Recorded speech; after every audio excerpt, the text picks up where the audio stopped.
Welcome, everybody. I'm Casey Armstrong, the CMO over here at ShipBob. This is our opening for Unpacked 2022. I'm really excited. We have Ryan Petersen here up in San Francisco. He is the CEO and co-founder of Flexport. Welcome, Ryan. Very happy to have you here. Yeah, thank you. Thanks for having me. Yeah, so we've got a lot of questions. We got some from the people who've been registering for the event, which has been in the thousands. So it's great to see there's just so much demand to really understand more about supply chain and its involvement in e-commerce, which is something I obviously think about quite a bit. And so I'd say 2021 was really like the year of the supply chain. Maybe I'm a bit biased, and you really took a leading role, both as the CEO of one of the most innovative logistics companies in the world, and we'll get to what is Flexport a little bit later. I think everybody here knows what it is, but would love to hear it in your words. But also through Twitter, which is interesting, which we'll dive into more Twitter later. But that said, we have a lot of founders on this summit. And I'm curious, what was your view of Twitter or social media as a large startup CEO? And, after some of your posts went viral, just really the impact that it could have. I love Twitter too much, actually, that I was using it almost addictively, and I had to remove. If you notice, I don't follow anyone on Twitter anymore because I found it to be very addictive. Like constantly checking whenever I'd feel any emotion that I wasn't familiar with, I would just try to make it go away by checking my phone and relieving some anxiety, getting some dopamine to my brain by looking at my feed. And I don't recommend overusing Twitter. Be careful; these things can be dangerous if they're addictive. But I did love it for many years. I built a bit of a following. I was using it for many years, not for marketing purposes, but because I love ideas and learning. And it was just like a great place to go and learn and, build I wouldn't call it a community, but definitely build some sort of relationship with really interesting people. And in the process of doing that and tweeting myself, I built like a decent sized following. And it's been wild to watch the compounding impact that you can have on in life. Honestly, one of the great lessons in life is the degree to which success compounds. And it sounds like a very useful lesson because it's sort of like, well, I guess the answer is to be more successful. But you're going to try to do that anyways. But there is something to the idea of compounding that means like, hey, let's get some early wins. Might not look like much, like a little bit of success you got to celebrate that and build on it and iterate instead of feeling like, oh, if everything's not totally perfect, I'm not succeeding. Like compounding takes a long time to really show up in the metrics. So I felt that with my Twitter too. And now to where it even causes problems. Like I did a tweet about Flexport air shipping potatoes and got in trouble because I'm not supposed to be talking about that. So you have to, I wasn't expecting any journalists or anybody else to care. I used to be able to tweet and nobody paid any attention. But now all of a sudden my Twitter, I was able to change a rule, a zoning law in Long Beach. You get the governor to call me. The White House is on the phone. So be careful that you don't, once you start to gain more power, you have to use it responsibly. Yeah, the Elon Musk effect. And we're going to get into, some of those tweets in a sec, but it's interesting where with Twitter, sometimes I'll use it similarly, to learn and to read and tweet here and there. But something that helped me a bunch was, I remember Jan 1 of 2020, I said, okay, I'm going to invest more in the DMs in Twitter. Oh. And it is crazy the relationships you can cultivate with people around the world and who will and won't reply, especially if you're bringing value to the table. And I was just lucky there because of, COVID hit 2.5 months later, or 3 months later, where, the value of having these online communities just flourished and was paramount. And so it's, like you said, it's take that baby step and then it starts to compound. Oh, that's fascinating. Yeah. Text threads, iMessage and Signal and WhatsApp and DMs. It feels like the frontier of reaching people online. Exactly. So to get into the specifics, and you alluded to this a little bit, you tweeted at some of the public officials in I'd say a productive manner, and provided some suggestions such as allowing cargo to be stacked higher than, the current limits. Even though I think some of their tweet replies said it was going to be temporary, but it went into effect very quickly, especially for, let's say a city or a county to make those changes. Why do you think you were able to have that influence, and what was preventing a change like that from happening? And maybe you can just give a little bit of background of what change actually did come. Yeah, let me just help the audience understand a little bit what we're talking about. So, but first of all, Flexport is a logistics company. We ship cargo all over the world on behalf of many of your customers, actually. So thank you all. Business. What we do, therefore, is inherently connected to the ports. We ship ocean freight. We're the third largest provider of ocean freight services freight forwarding services in the United States and top 10 around the world. We therefore see firsthand what's happening at the port, and I get personally very frustrated by these delays, and it's so visceral. You see all those ships waiting there, and it's just been spending more and more time. One of my principles of leadership is you got to go in person. You got to see firsthand. You got to try things yourself. You got to test it. Dive deep is one of our values at Flexport. And so been going down to the port more and more often just to get a firsthand look at things. You can see data, but it doesn't quite grab you the same way as when you go there in person and just see the delays, see the traffic jams. And what I saw was there's this huge delays of ships, this line of ships where as of today, we're at 123 ships waiting offshore. I posted my tweet storm about this on October 22nd. And what I said was, look, at the same moment you have all these ships waiting offshore, if you actually go and look at the port, and this is still true, there's not like a ship at every berth.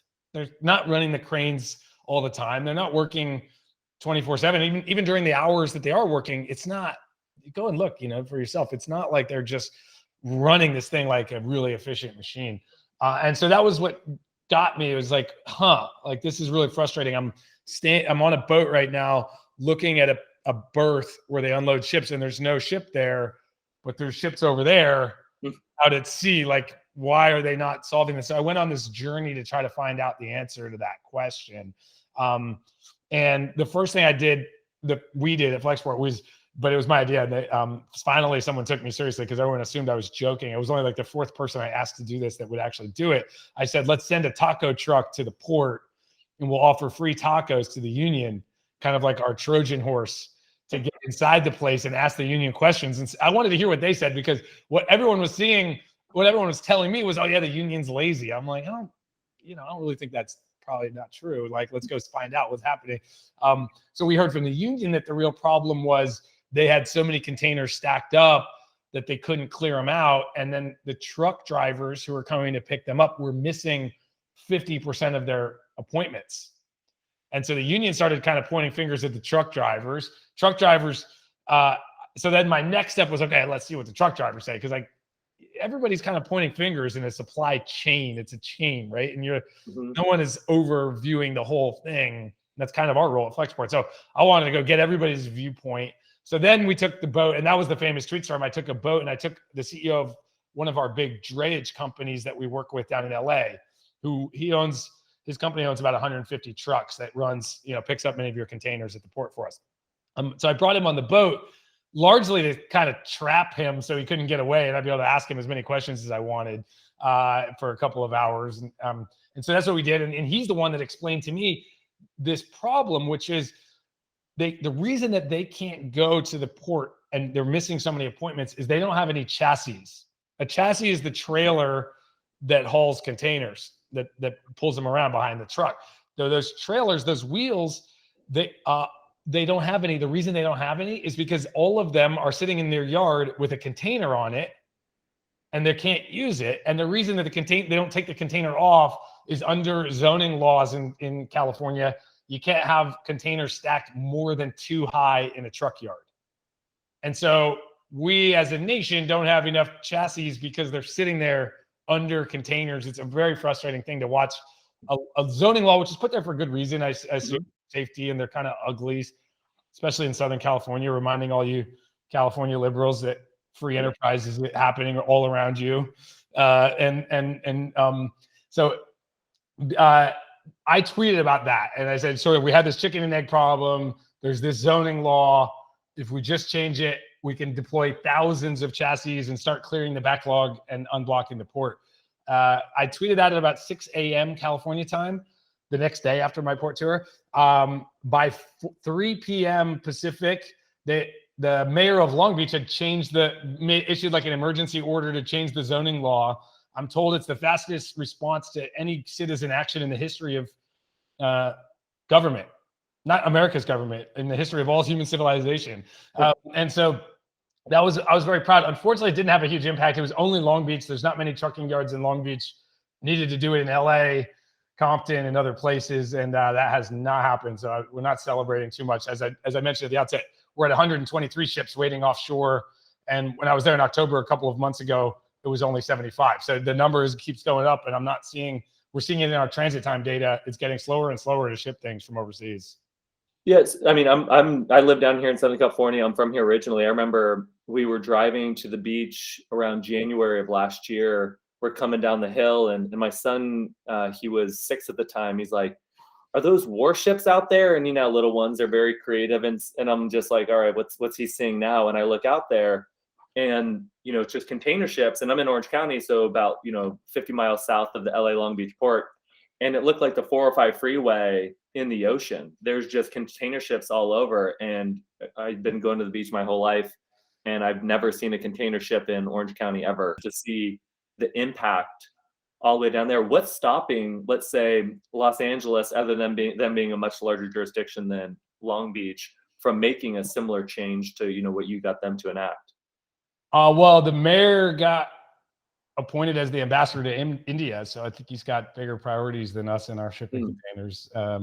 And I don't know that the mayor has the power to do that. I'm not really involved in politics, but hey, politics is a mess. What's stopping every other rule change? Someone asked me, are there lots of pointless regulations? And I said, yeah, well, obviously, but the problem is we don't know which ones are pointless. It's like your ad spend, right? 50% of it's going to waste. You just don't know which 50%. So it's dangerous to mess around. And with our regulations, I think it's kind of similar. I think there's a lot of that in America, but I'm not a politician. I don't have answers to how to fix all these things. So.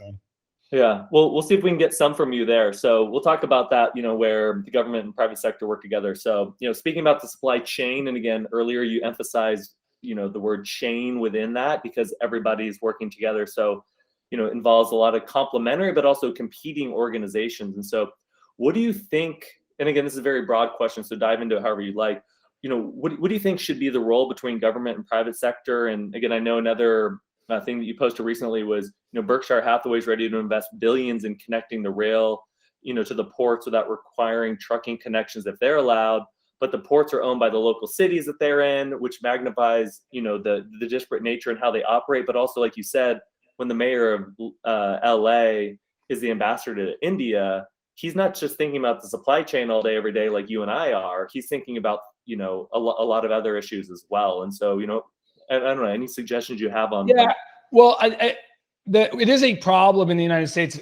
I think it is a problem that our ports are owned by the local cities that they're in, instead of being treated as sort of national strategic assets. Or you could, excuse me, you could argue for privatization. Like, I don't want to go into all of that, but either side, whether you're an extreme left-wing person that thinks the government should run everything, or extreme right-wing person, like, you'd like to get them into the hands of an entity that's really going to optimize for it. Right now, it's owned by a city, like the city of Oakland. I live here in SF. The city of Oakland has higher priorities, like, than running an awesome port. Like, it benefits everybody in the country, and the costs, you sort of have a cost benefit disparity here. So I think the ports are important enough that at least a handful of big national ones that are really necessary, the big container ports, the giant ones. We got 3 or 4 on the West Coast, and a handful, on the Gulf and Atlantic coast, that really are strategic national assets, and they're treated as kind of these local government responsibility. And I just see a real mismatch there in terms of how you fund it. The new infrastructure bill does have has a little bit of funding. Let's say 17 billion is quite a bit of money. But if you look at the scope of the infrastructure bill, I'm not sure where I see other infrastructure that's so much more important that we're getting 1.7% or 3%. I forget the math, but a couple percent of the bill is going to ports. And it feels to me like ports are, worth 10% or something. I don't know. I'd like to see more funding one way or another to help solve these problems, because big part of the problem is we don't have automation. We don't have deep enough ports. They need to dredge them. They need to invest in cranes. And like, the local cities just aren't going to do that. And so let's zoom in on Flexport in particular, because I'm really excited to hear, how just some of maybe the catalyst to launching it, to where you got it to where it is today, to be such an influential company, and where you take it in the future. And so, like I mentioned, we've got thousands of e-commerce founders and operators here, for Unpacked. And there's just so much uncertainty going on right now around the world, from the markets to supply chain. And there's just so much intense competition because of solutions like what Flexport and ShipBob and Shopify and others, allowing these brands to really spin up so quickly. And so, something with Flexport that we talked about a bit before, we turned the mic on here, that I'm very proud of that we've been able to do together is, FreightBob, which is at a high level, the combination of what we do with Flexport to get everything from, let's say, ocean freight, and then how we're doing some of the deconsolidation and moving around our fulfillment network, which was really exciting. And we can expand on that a little bit. But, what else is Flexport rolling out in 2022 that has you most excited that maybe a lot of other people aren't thinking about? Yeah, I think this product is the most exciting thing that we're building right now. Is we want to make it into a real utility to be able to get stuff into your facilities. A utility in the sense of when you flip a light switch, you get a little bit more power. We take it for granted, but you're actually controlling a power plant that's like just generating a tiny bit more electricity just for you and your little light bulb. And we'd love, as consumers that don't have to think about how the world really works, you'd love to believe that when you go to that your Shopify site and you click that order, you buy something, that there's this similar level of complex system that's like automatically replenishing the order back to the factory, getting it delivered into the network. And the reality is there's like a lot of duct tape in this current situation. And what Flexport would love to build, and we're investing like crazy, we're working like crazy to make that utility like where it can be reliable. I think logistics hasn't been very strategic because it's not been very reliable. So like, what's the point of being really strategic if it's going to break down and fail you? And what we've done, we can actually prioritize containers, and there are faster boats, there are guaranteed services, there are ways to ship things but it's hard because you need predictable demand in order to sign up for those contracts, to be able to guarantee that you're going to get a spot on the ship, to put it on the faster ship, like where demand is really scarce or capacity is really scarce. So you need that reliability. And that's where I think that's what I'm most excited about building, is getting this sort of utility-like network where the containers are going all the time, whether or not there's cargo in there, we're going to be shipping that container. And hopefully through a partnership with ShipBob and we're looking to work with Shopify and others, is like, how do you guarantee that there will be space in that, there will be demand? So if you build it, will they come? I don't want to run empty containers all over the world. But if we can run them with precision and we commit, we can get around the supply chain bottleneck. I saw you talking about our container that arrived at your facility in 17 days from origin. Currently, transit time across the Flexport network is more like 110 days from factory to fulfillment center. From the moment you place your order to your factory. It's not the transit time. It's like the full, hey, your order is ready all the way, this full cycle. Well, that's a pretty long transit time and very hard to run a business. So that's what I'm really excited about, is how do we build this utility-like network, make it work worldwide. Our first pilot is only covering a couple of ports in Asia. We want to be able to cover every major port in the world. We're starting, we'll have announcements later, but later this quarter, but we're going to aim for preview kind of most of Asia ports, most of Latin America ports into the US and into Europe with the kind of like regularity that you can count on. The exact details are being worked out of that network, but that's the most exciting thing that we're building this year. Yeah, I remember when we were getting this off the ground with some of your colleagues, and I was so excited what it looked like on paper. And I'm like, okay, I kept, talking to my team. I'm like, please keep me posted, like when the boat hits the water and just as this thing progresses, and just see things come from the port of, Shanghai all the way to received within California in less than 3 weeks, and actually getting fulfilled as well in less than 3 weeks just blew my mind. We talked about DMs earlier. I've never gotten blown up more, in so the social world with demand from people looking for something like this ever. And so much time and effort, for good reason, has been spent on how do you get bits to render across the world like immediately, or how do you transact and allow payments to happen around the world with people just in real time immediately. And it's just companies like Flexport are focusing on it, like on the freight side. How do you get all this inventory to move over, essentially in real time? Obviously there's the actual physical act of like moving product, just like we're focusing on the fulfillment side. Just the innovation happening in that space is really exciting. Yeah. And it's super hard, but we want to just make this super reliable utility-like service where you can just ship everything and know it's going to arrive, get a transit time, get a price, be comfortable with both of those. Ideally bundle it with what you guys do, provide that last mile, pick, pack, the whole end-to-end experience. And now you're like, wait a minute, I don't need to think that hard about this annoying part of my business. I'm going to go back to doing what I need to do, which is make awesome products, which is super hard to be differentiated in this world. It's so competitive, as you pointed out earlier. Build a great brand, connect with customers. And that's supply and demand. That's the core of what an e-commerce business needs to do. And we want to make that logistics part really automatic, utility grade. And I think it's awesome that we're able to do it in partnership with ShipBob, because partnerships are really hard with any scale companies.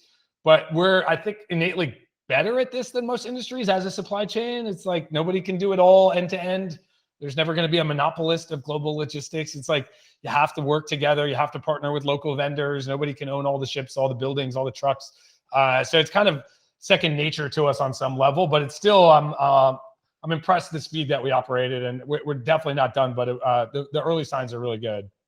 Agreed. Definitely not done. And I think e-commerce in general, just as the technology space there does work rather well together, which is very unique, but that's another conversation. So, Flexport is this, large company that's very well respected around the world today. There was a time when it was just an idea that you had. So what were some of the things you think helped really put Flexport on the map, and maybe get it from like that 0 to 1 that I know a lot of the listeners we have on today are thinking about, is how do I go from maybe that 0 to 1 or 1 to 10 phase? Yeah. It's hard to give really generic advice in general. What I try to drive home with myself and my team is really, it almost feels cliche, but I bought into this from when I was about 25 years old. I had kind of like a quarter life crisis, and really got focused on what I was looking for in this world in terms of my values, not just like the things I wanted to own or the things I wanted to do, but what are my values, and get really comfortable with those. And therefore you can line up your goals to make sure that when you achieve them, you will feel fulfilled because they're lined up to your values. And so I think doing that early in a company's history, as early as possible, to really get comfortable with why are we doing these things? What are we trying to do? Why? It sounds cliche. The bigger you get, the more important it is, because you as a founder will not be able to just carry things through force of personality and osmosis and culture just emanating from you personally, because you won't know all the people. You get to a point where it has to be more institutionalized. So the earlier you can do that and get really comfortable, I think it'll really help you on your journey to make sure you're pointed in the right direction. Another really important thing is I don't like needing someone's permission. I want to be able to do it, live life on my terms. I really don't like, as an individual, student debt, I think is terrible. Try to pay it down as fast as you can. Limits your options. But in general, like, I don't want to have VCs tell me how to live, or I can only do my business if they'll give me money, etc. I just hate that. And so be a cockroach, like be a kind of company that will survive no matter what happens. You're going to keep going, cut your expenses, keep expenses low, make sure you really enjoy the work that you're doing. Don't do it for status, but like you actually believe in what you're trying to do. You really want this product to exist. It fits with your values. You're going to do it no matter what. By the way, there's a paradox here. Investors, when they sense that on you, they will want to invest in you. When they're like, this ship's leaving, whether or not I get on, I better get on the boat. So the more it's real. So I that's my secret to entrepreneurship, because you don't know on what time frame things are going to work. Mm-hmm. But if you give yourself an infinite time horizon, you're smart, you're persistent, you're creative, of course, eventually it'll work. So how do you build your life such a way that you don't have this crazy burn rate, your company and your personal life, so that you can survive forever? And if you survive forever, I guarantee you will succeed. So yeah, that was always my philosophy, ironically, because now we've raised probably as much venture capital as anybody in logistics business. But I was always a bootstrapper. I did my first 15 years of business of entrepreneurship with no venture capital. And it was in year 15 when I finally raised my first round of venture capital. And so that success compounds, like I said earlier, right? I wasn't trying to raise venture capital for those 15 years. I was trying to build successful companies. And then that became the kind of person that VCs wanted to invest in. But the overnight success 15 years later. It's good to hear about another person's core life crisis. For mine, I lived out of a backpack traveling the world for a year. But again, that changed my life and helped me really rethink a lot as well. And you mentioned values, and well, you said you don't want to give too general or vague of an answer. I think the values, it's so important, because I mean, we think about that a lot at ShipBob as well. It goes into our hiring framework, our product decision framework. and like, does that feed into like the values that we have as a company and what we want to provide to our merchants? And so I think that's, and like you said, you're going to continue, you go from maybe one employee to 2 to 10 to next thing you know, you've got thousands of people on your team that has to disseminate across. It's super important. And by the way, in personal life too, I found this thing recently called the values card sorting exercise, which if you Google it, you'll find it. It's a simple, it's more for personal than for companies, but I think the similar logic will apply. Is like, this one is a nice toolkit because it's just a list of great values that you might have and forces you to choose which of these is most important to you and which one's not important to you. And you can only pick 10 out of the 50 or so on the list. And they're all wonderful things, I think, on some level. But doing that, and actually I did that over the holiday here with my wife, and she did hers, I did mine, and we were able to identify that actually some of our conflict in our relationship is caused because we have slightly different values. And I think the more that you can put those on the table with a team, within a team, and getting people aligned, once things that she did that I thought were so stupid, in the context of understanding her values, I was like, oh, I see why she does that. Like, she's just incredibly generous. Like, for example, recently I found all these nice clothes in our dog's cage. I was like, where are all these nice clothes? But she just like really wanted to take care of the dog and it didn't look comfortable. So she put the nice clothes in there to add the dog out. And it's like, oh, okay. She's just saying, now I can look at that exact same thing with a different meaning. Like, oh, she's an incredibly generous person. So anyways, I point out having good values, having shared values can really resolve conflict, or at least understanding each other's values. Highly, highly valuable within a team setting. And the more a company can be explicit, these are what we value. This is the choice we're making. These are the trade-offs we're willing to make as a company. The more you can get everybody aligned and going in the same direction without having to have that force of will by the founder. It's like founders need to be able to relax and not have everything loaded on their back. So doing some good values work up front can really help with that. I like it. And also, I mean, sometimes it sounds so basic, but it's like the fundamentals are so important. I mean, because what you essentially said was transparency, clarity, and alignment. And like, you just have to continue thinking about those as a leader, and your leaders need to. So I know we've taken a bit of your time. I think I've got 2 more questions. So even post-COVID, the e-commerce market, e-commerce penetration in the US at least, has still kind of been sub 20%. I think in the holidays, some people were reporting is like in the 30s, whatever the percentage was.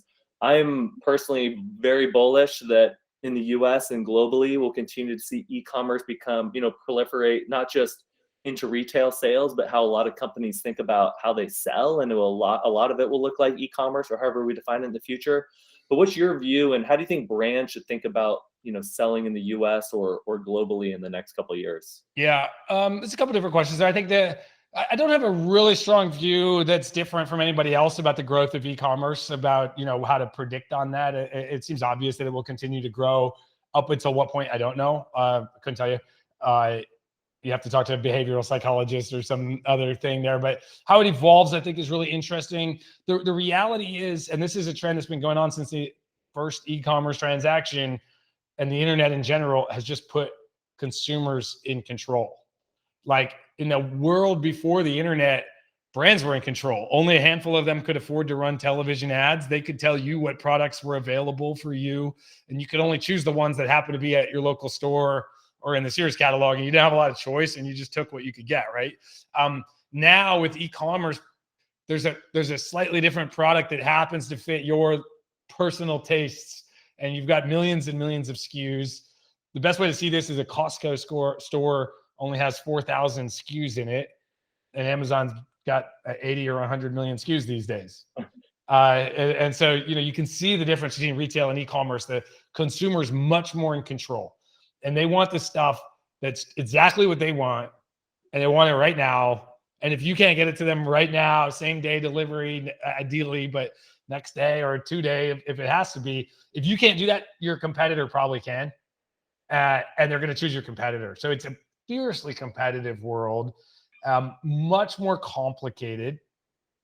That in that, to do e-com, to do same day, you all at ShipBob will know this better than me, but I think you need, like, if you really want 2-hour delivery, you probably need 100 or more fulfillment sites nationwide just to cover the US.